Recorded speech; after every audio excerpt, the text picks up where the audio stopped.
Bago ako naging B-Mobile member, dati akong OFW. Caregiver ako sa Israel ng almost 8 years. Pero bago pa ako napunta ng Israel, pumunta rin ako sa ibang bansa, sa ibang lugar.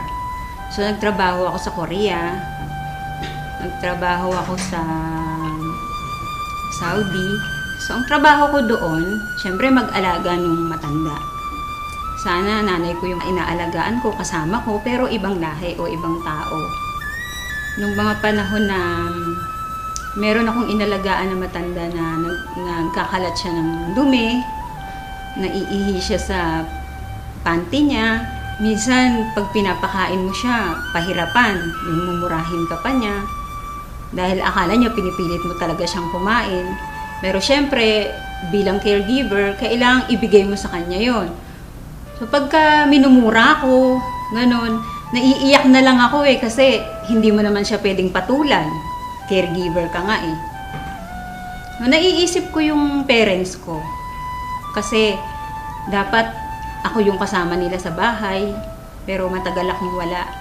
Lagi akong nasa abroad. Nung mga time na yon, sabi ko sa sarili ko, pag umuwi ako ng Pilipinas, ayoko nang bumalik sa abroad.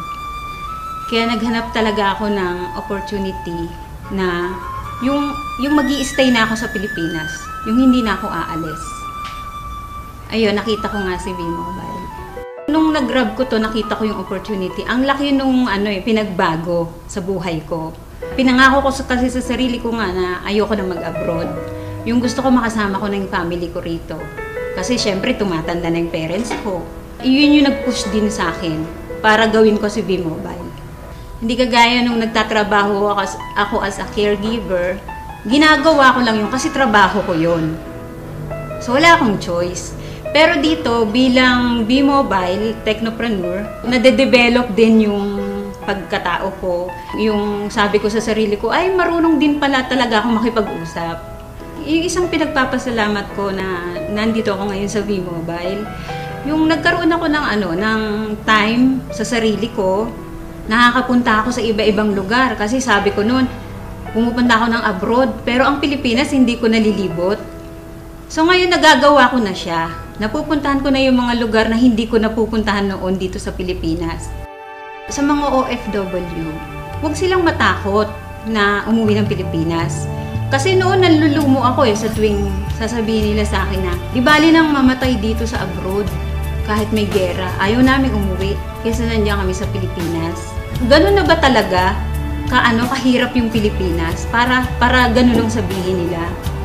Tapos yung kahit na malayo sila sa mga anak nila, sa pamilya nila, basta ang mindset nila, ang nasa isip nila, sa abroad lang nila mararanasan na magkaroon ng pera, na maibigay sa pamilya yung pangarap na gusto nila.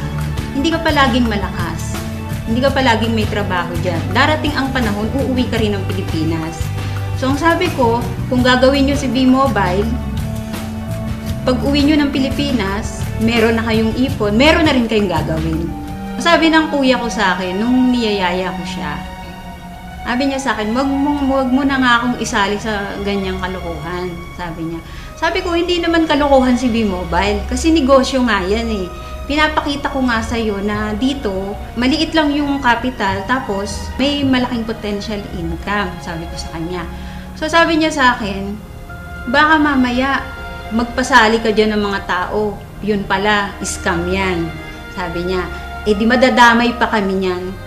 Pati ko niyayaya mo, madadamay din ako, sabi niya.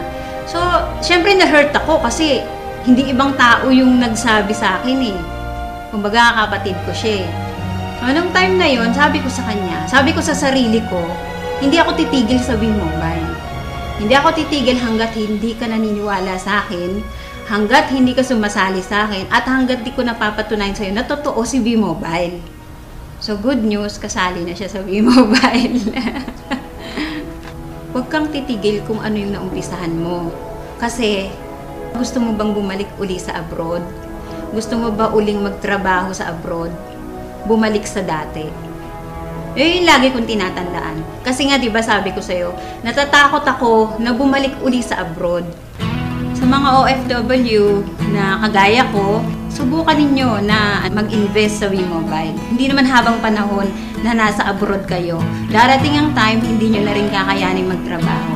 Sana lang, huwag pagiging OFW ang ipamana ninyo sa anak ninyo. Ang ipamana nyo sa kanila yung makapag-aral sila at pagkatapos nun, magnegosyo sila. So ito na yung chance ninyo. I-grab nyo na to kasi bihira yung opportunity na ganito. Na hindi lahat ng company na nasasalihan ninyo kagaya ng WeMobile.